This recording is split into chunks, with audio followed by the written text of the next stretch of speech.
Muy buenas tardes. Oigan, a lo largo de este espacio hemos platicado acerca del desabasto de medicamentos. Desde que inició esta administración hemos visto una crisis profunda y sin embargo una negativa total por parte del gobierno federal en sus discursos. Hoy justamente el secretario de Salud, Jorge Alcocer, hablaba de un ahorro de 11,880 millones de pesos en medicamentos y ellos dicen que se garantiza el abasto hasta el 2024. La pregunta que les pongo sobre la mesa es, pareciera de pronto que la realidad que vivimos los ciudadanos es muy distinta, es el mundo de los otros datos. ¿Por qué? Les dejo la pregunta, me despido, los veo mañana. Gracias, Magda. Híjole, a ver, ahorro en medicinas, me parece que puede ser esto muy grave. O sea, me parece que cuando en el tema, hay cosas, Víctor, en las cuales no se puede ahorrar, hay cosas en las que no debes de ahorrar, hay cosas en las que debes de garantizar especialmente la salud de las familias, la salud de las personas. Me parece que ese es el dato, me parece grave que se esté presumiendo que estamos teniendo ahorros importantes. Qué bueno que haya ahorros, pero cuando vemos que se está comprando una refinería, cuando vemos que están invirtiendo millones de dólares en una refinería de Dos Bocas, cuando vemos que se está gastando dinero en estadios de béisbol, cuando vemos que están destinando recursos a muchas otras cosas, ¿sí? Y que lamentablemente la realidad es que tenemos un desabasto generalizado de medicamentos para especialmente las instituciones de salud, como lo ha documentado Desabasto Cero, que es este organismo ciudadano que va monitoreando cuántos medicamentos se surten de cada receta del Seguro Social, del ISSSTE, del sector salud, del Instituto de los hospitales de Pemex, y lamentablemente desde 2018 a la fecha se ha venido incrementando el desabasto de medicamentos. Me parece delicado que se presuma que tenemos ahorros cuando las familias que tienen la desgracia de tener un niño enfermo de cáncer, ¿sí? Y que no encuentran los medicamentos porque no hay, sí, me parece muy delicado que estemos hablando de ahorro. Víctor, un primer saque.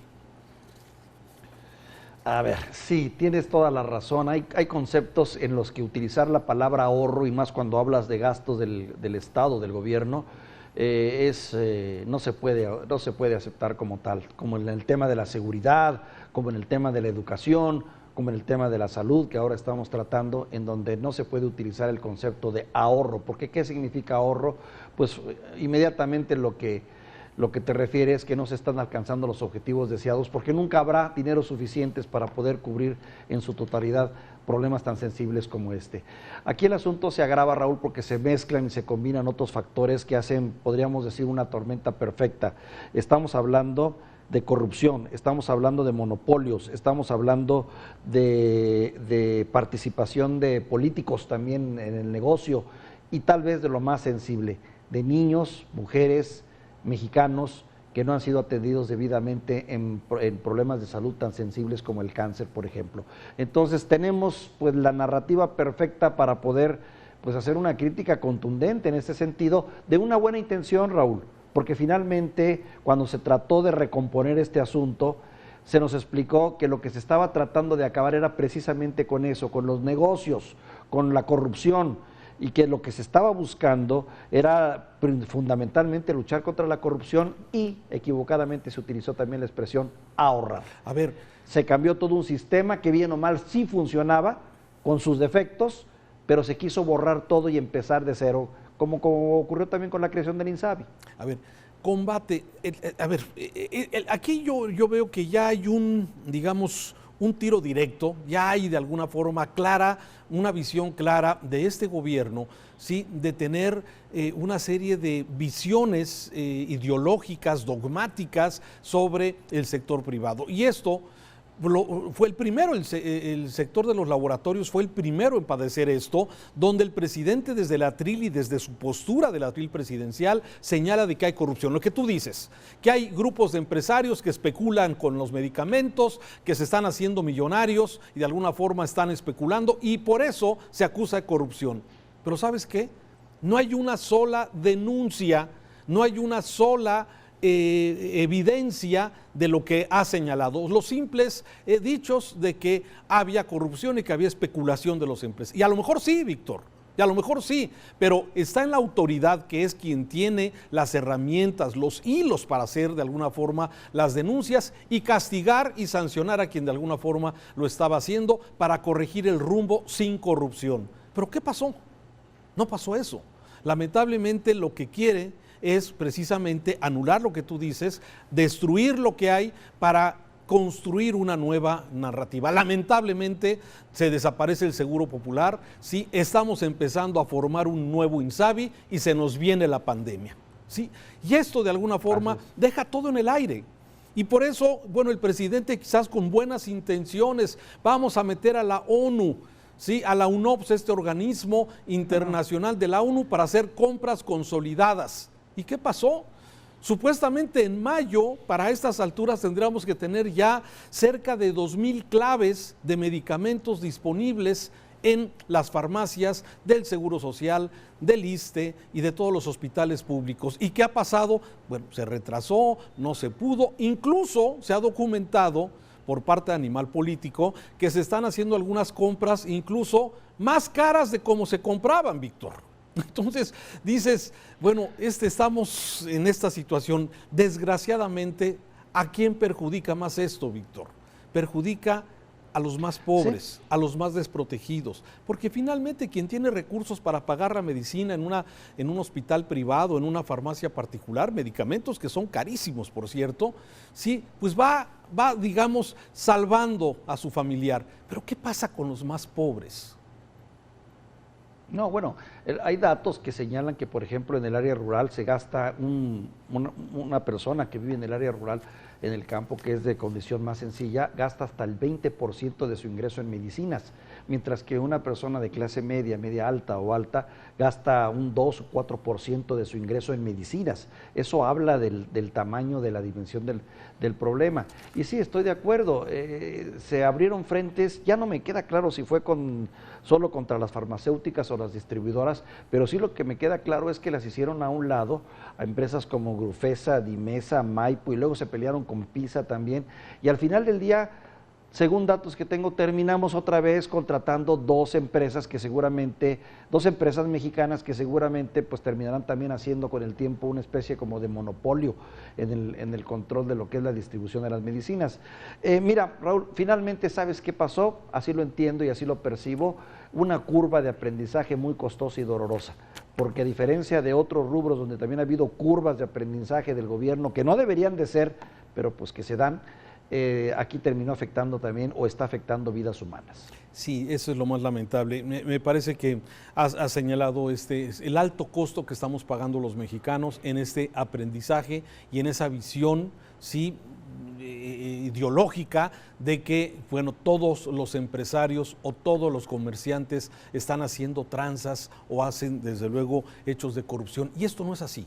Si había elementos para poder acusar a alguien de corrupción, señalarlo, castigarlo, ¿sí? Pero no de alguna forma afectar a todos los mexicanos con esto. Y ahora, hoy en la mañanera nos dice el presidente, sí, que muy contento porque ya van a llegar medicinas de Corea, de Alemania, de no sé cuántos países, y que próximamente llegarán. O sea, estamos de alguna forma cruzando los dedos, y seguramente las familias que tienen un ser querido enfermo, que no les llega su medicamento, a veces para la presión, Víctor, medicamentos a veces para enfermedades de alguna forma muy comunes en los mexicanos, pero que de alguna forma pues las tienen que estar comprando en las farmacias particulares para de alguna forma pues cubrir este desabasto que se ha incrementado, de acuerdo a Desabasto Cero, en un 200% del 2019 al 2020. Recetas no surtidas, 15 millones de recetas no surtidas ha documentado, especialmente en el Seguro Social. En el programa Tu Receta es Tu Vale del Seguro Social, 8 de cada 10 vales no fueron canjeados por pacientes en el 2020. Entonces, esto se convierte en una tragedia para estas familias. Y bueno, seguimos esperando que lleguen los medicamentos de la UNOPS, estos que de alguna forma estamos comentando. Tú lo has dicho claramente, me parece que la incapacidad sí, la improvisación de muchos de Sí. los funcionarios de este gobierno, sí, la estamos pagando caro los mexicanos y como tú bien lo dices, en esta parte tan sensible que es la salud de los mexicanos. Y volvemos a caer en un sitio común, Raúl, en el que ya hemos estado tú y yo varias veces en nuestras polémicas que tratamos de hacer en este espacio. Uno, ¿qué es lo mejor? Tratar de rehacer, de recomponer, quitar de lo que existe lo malo y dejar lo bueno y enmendar, corregir, denunciar, encarcelar, etcétera, etcétera, o borrar de un tajo todo y volver a empezar de cero. Es la discusión, al igual que en otros rubros que hemos tenido constantemente en este programa. ¿Qué es lo mejor? Hay quien dice, de cero vamos a empezar, pero hay también quien dice, no hombre, salvemos lo bueno y quitemos a un lado lo malo y sigamos adelante. Posturas y puntos de vista. Así es, tienes toda la razón y me parece que en este tema de la salud me parece que es uno de los asuntos. Si el Seguro Popular no estaba a la altura de la expectativa, sí, aunque tenemos historias excelentes del Seguro Popular y también tenemos historias de corrupción, de personas que se hicieron cirugías estéticas con el recurso público, ¿sí? A ver, pero esas son las cosas, es lo que hay que castigar, es lo que hay que sancionar, pero bueno, muchas familias con esas historias del Seguro Popular que fueron atendidas de enfermedades de estas catastróficas que se llaman, que son enfermedades del cáncer y otras enfermedades pues muy graves, que son muy costosas sus tratamientos, fueron tratadas con este tema del Seguro Popular. Así es que tenemos estos parámetros tan diferentes y como tú bien dices, hay algo que hay que corregir, hay que corregirlo, hay que sancionar. Si hay corrupción, hay que sancionar a los corruptos, sí, pero bueno, estamos en esta disyuntiva. La buena es que ya llegan las medicinas, ¿sí? La mala es que quizás muchas personas no hayan podido esperar la llegada de los medicamentos para poder salvar la vida. Y esto es una tragedia para cada uno de ellos, Víctor. Y reitero, no se vale hablar en este terreno de ahorros o de dineros guardados porque finalmente hay rubros como como la seguridad, la educación, en la que nunca habrá ahorro. Hay que invertir todo y lo más que se pueda y aún así nos va a estar faltando. Sí, y es que desde el presidente, desde el atril presidencial, el tema del ahorro pareciera que es la prioridad, la austeridad, y sí, es importante ahorrar, pero no en estos rubros que tú ya bien has señalado. Víctor, vamos a ver, mañana aquí nos vemos de nuevo cuenta. Gracias.